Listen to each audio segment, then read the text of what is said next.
Today I'm going to be checking out Oppidum and letting you know if it's worth playing. If you've watched my videos like this in the past, you'll know that I always tell you straight up front whether or not I recommend a game, and in this case, I recommend Oppidum if you like survival games or open world adventure games. I 100% recommend playing it, and I think you'll more than get your money's worth out of it.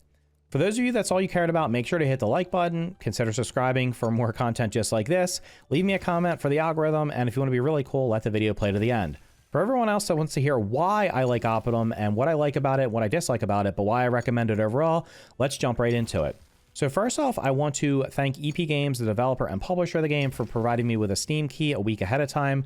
It's allowed me to put about 20 hours into the game, check out most of the systems, and give my honest feedback on the game. There were no restrictions on the review key, just basically play the game and let people know how you feel, which is something I always appreciate from developers.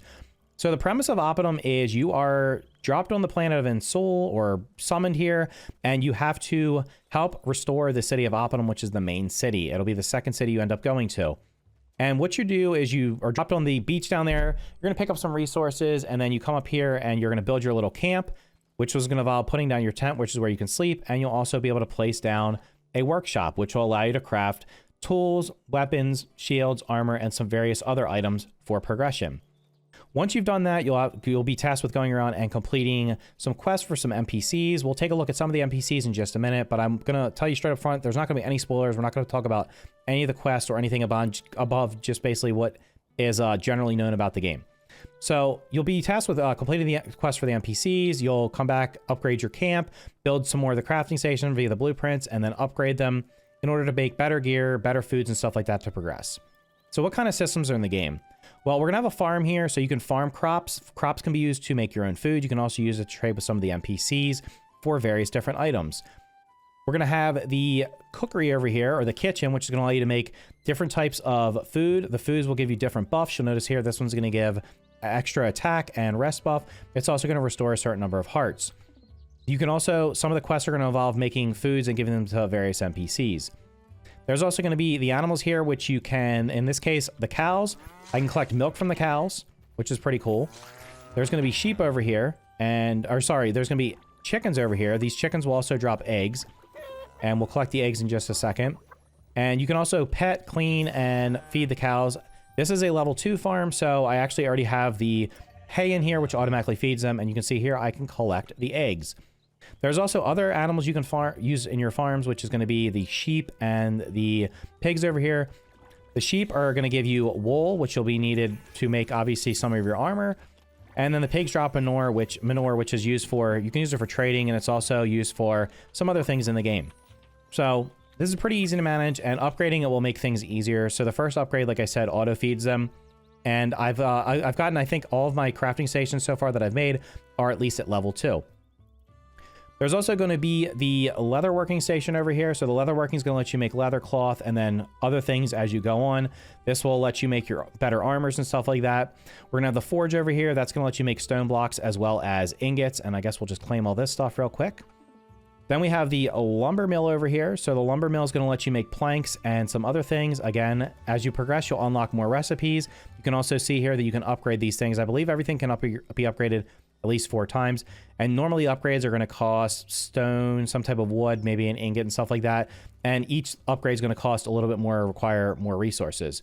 The other crafting station that I haven't quite built yet is going to be the enchantment desk. On the bottom right corner, you're going to see a number that says 32,145 right now with a little pink symbol next to it. Those are points that you collect from just basically doing everything. Collecting resources, killing enemies. They're going to give you those enchantment points. They're going to let you enchant your gear. So once I can craft glass, which I believe I make in the forge, I'll be able to make this and start enchanting my weapons and making them better. So those are the different systems. There's also fishing, which I have not unlocked yet, but I can just show you the kind of tools you have here. So you can chop down trees. You can harvest stone and ores. You can water your crops. There's the fishing rod, which I haven't unlocked yet. The iron sickle is used for harvesting the farming stuff in the farm, as well as other resources out in the world. The bucket's going to be used for milking the cows. The shears are for obviously collecting wool from the sheep. And then there's a treasure finder, which will show you treasures around the world. So other things in terms of like collecting resources is super easy. When you want to collect a rock, you basically just walk up, press the gather button, and it automatically gathers it. Now, because I have the iron pickaxe, it's breaking in immediately. The lower level pickaxes are not going to be as simple, but the same thing for the wood. You're just going to collect the wood here, Now you'll notice the wood's falling to the ground here. It's probably because my inventory is loaded with all the seeds that I've collected just a minute ago. So the other cool thing is you will get a bank really quickly, or pretty early on, and the bank just has tons of inventory space. You start off with 3 different item boxes, and you can upgrade it to get, I have 6 so far. I believe you can upgrade it even more. The things in here stack to well over 100 from what I've seen, so should never really run out of inventory space in terms of being able to store everything you could possibly need.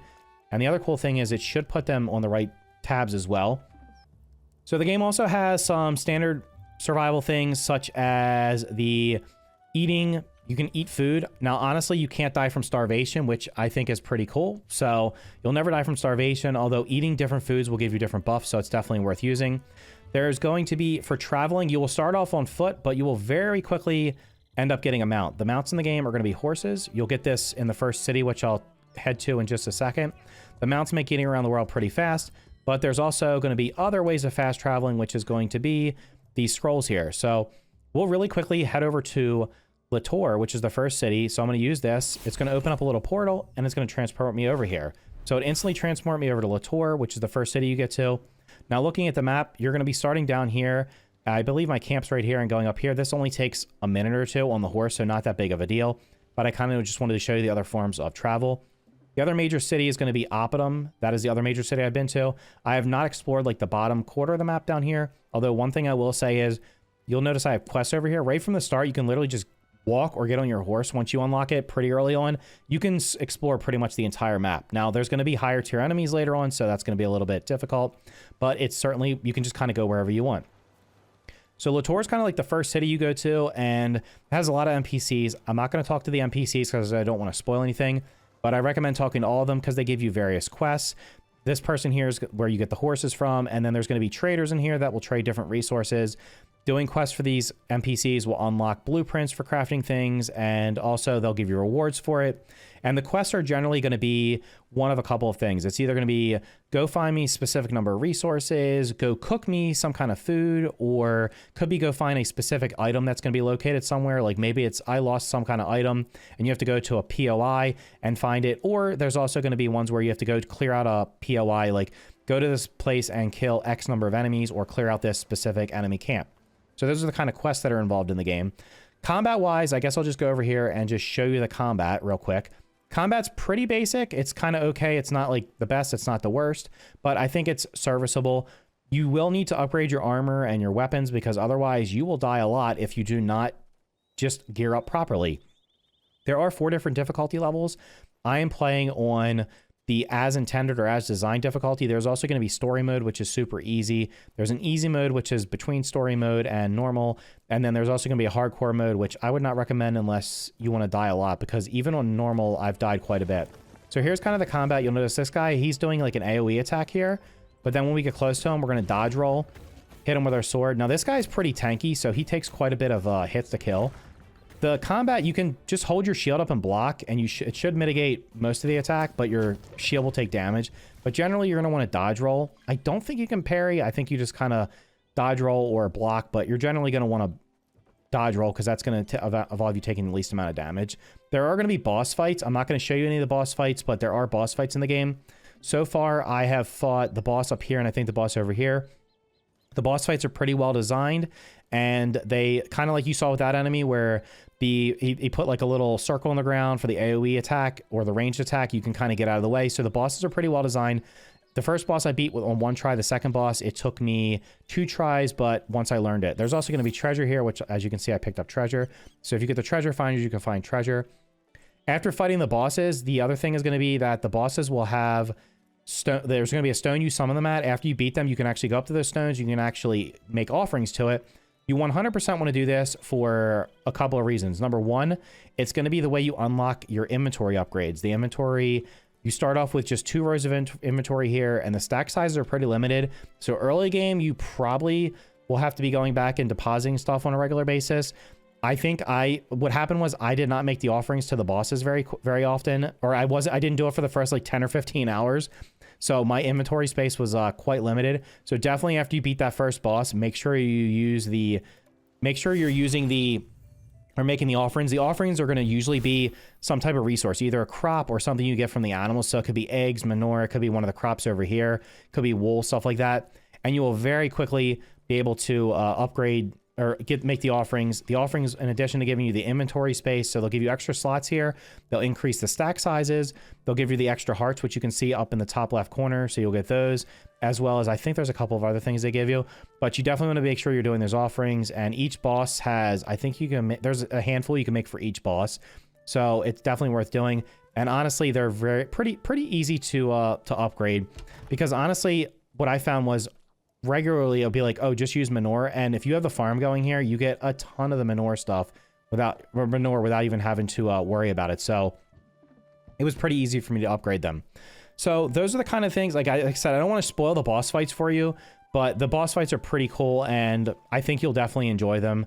They're easy to learn, and it's, like I said, it shouldn't take too many tries. Now maybe the later bosses will be harder, but in general, as long as you're geared properly, you should be okay. So last thing I want to talk about before I get into what I like and dislike about the game is going to be the performance of the game. I'm playing it on PC. I have a 4090, I have a i9-13900K, and I have 64 gigs of RAM. So I have a pretty decent computer. I'm running this on like max settings at 2K resolution. I've had absolutely no performance issues. I've not experienced any type of game-breaking bugs. There's been like 1 or 2 times where I got kind of stuck on something, but I was able to get out of it. But no game-breaking bugs. Everything has worked as intended, as expected. And overall, the game looks beautiful, and it's run absolutely beautiful for me so far.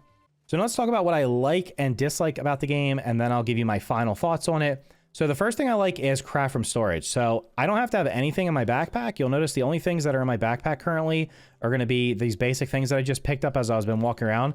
I have iron in my little bank over there. I can craft the iron. I can craft with the bones, all this stuff. So craft from storage is awesome. And because you have the bank here, which just has a ton of storage space in it, you should never worry about having to store your stuff or being able to craft from it. Next up is going to be the fact that durability is pretty good on the gear, and there's also, it's very cheap to have to repair things. So if I want to repair my armor right now, and I go over here and hit repair armor, this only costs 1 fur, 1 bone, 1 gum leather, and 1 cloth. The swords here are going to cost, again, 1 of each thing, and I think it scales up depending on how much things are broken, but I've never not had the resources to repair things, and the durability is pretty good. Your armor takes, I've had this armor on for probably like 5 or 7 hours, and I've only had to repair it 1 time. So if you don't take a lot of damage, you won't have to repair your armor very frequently. Weapons, depending on what you're fighting. That rock creature I fought, well, those kind of creatures that are really tanky can drain your weapon durability a little bit faster, but overall, it's just really cheap and easy to repair them, so not a big deal. Next up is going to be, you can go anywhere. Like I said, right off the beginning, you can kind of just walk, or once you get that horse, you can ride it wherever you want on the map. As long as there's a path to get there, you can get there, and you can just freely explore, which is pretty cool. Another thing is going to be that progression feels rewarding. So as I've been doing the quest for the NPCs, unlocking better resources and the blueprints and upgrading my workstations here, upgrading my gear, it feels like I'm being rewarded for what I'm doing and the progress I'm making. And overall, like, it's just been a generally rewarding experience for the 20 hours I've played it so far. And then the last thing I really like about the game right now is going to be the fact that the bosses feel pretty well designed. Combat overall is okay. It's not the best, it's not the worst, but the bosses feel pretty well designed because you can easily see kind of what their attacks are going to be. You can learn the attacks. The first boss was pretty easy. The second was a little bit more challenging. So those are the things I like. Now let's talk about the couple of things that I dislike. First off is going to be inventory management early on. So right when you start off the game, you're only going to have the 12 inventory slots, and the stack sizes for resources is going to be quite small. So you're going to have to be coming back to your camp pretty frequently and depositing stuff. Now this can be mitigated a little bit, and it's something, this is possibly partially my fault for not doing the boss offerings that I talked about earlier on. When you make the boss offerings, the first couple are generally going to be things that increase your inventory size, so extra slots in your inventory, as well as increasing the stack size. So since I've done that, I've really not been filling my inventory very often. But also, I feel like if you're playing multiplayer, you'll probably never have to worry about inventory management. This could be just more of a solo thing. But just make sure you're making those boss offerings so you don't end up filling up your inventory at the beginning of the game. Second thing is going to be that you can't kind of just fast travel like on demand. I don't know if this is something that will be unlocked later on. Maybe you can make those scrolls and have like unlimited numbers of them. But like the horse definitely lets you get around fast, and the map not being like terribly large makes it a little bit more tolerable. But it would be pretty cool if I could just click on like the city that I've been to and just fast travel to it, because you do spend a decent amount of time traveling back and forth between them. And I haven't gotten a ton of the scrolls. I've probably got maybe like 30 scrolls total, and I've been using them to get back and forth a little faster, but even though it doesn't take that long to get back and forth. So it would be cool if there was just a way, maybe it's unlocked later on and I just haven't gotten to it yet, if I could just basically click on the POIs and just immediately go back. And then the last thing is going to be I feel like there's possibility for people having progression roadblocks. Again, this also could have been my fault. One of the quests at one point asked me I had to make a muffin for somebody in order to progress the main quest line, and I needed milk. And because the cows, when you look at the cows, when you have to harvest or when you're milking them, it shows a glass bottle over them. I thought I needed glass, and I knew that glass was in the game because I saw it in a crafting recipe, but I hadn't unlocked it yet, and I still haven't unlocked it at this point. What I didn't know was that you just needed this bucket, which I literally had sitting in my bank, but didn't equip it because I thought it was just a cheaper version of the watering can.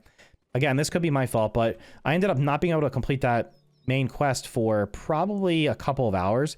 Now, it didn't completely hinder me because I was able to just do some of the side quests. And then once I realized, oh my God, I'm an idiot. I had that bucket sitting in my inventory or in my bank the entire time. I could have been making the milk. That definitely was, it was helpful. But I could see situations where it's like, if you end up, I guess if you just follow the quests and do all the side quests and stuff like that and talk to NPCs, you probably won't get stuck. But I still think there's a possibility that somebody's going to run into the same situation as me, where it's like something that should be obvious might not be so obvious, even though I've played enough of these games that I should know better. But overall, I think that's just kind of minimal things that are just not that big of a deal. So like I said at the beginning, I 100% recommend playing this game. I think you will get more than your money's worth out of it. I'm at about 50% of the way through the game, I think, right now. Maybe a little bit less. I'm at 30-something% on the achievements, and I'm about, like I said, I've killed 2 out of the 4 bosses that I know of. There might be a 5th boss. And there's other things, like there is a museum in the game, kind of like the Stardew Valley Museum, which I haven't finished yet. And I'm about halfway through that.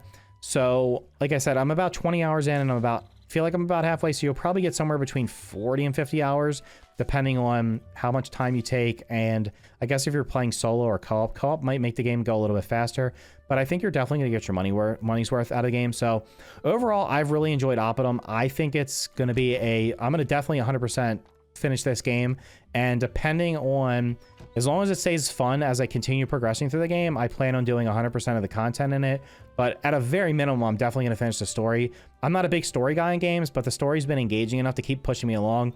And because I feel like every time I'm going out and doing something, it's pushing me further and I'm progressing, and I don't really feel like I'm doing things that are wasting my time, I am definitely going to finish this game because it just feels like it's worth finishing, and overall it's just a super polished game. So anyway, those are my thoughts on the game. If you found the video helpful, make sure to hit the like button. Consider subscribing for more content just like this. Thank you for watching, and I'll see you in the next video.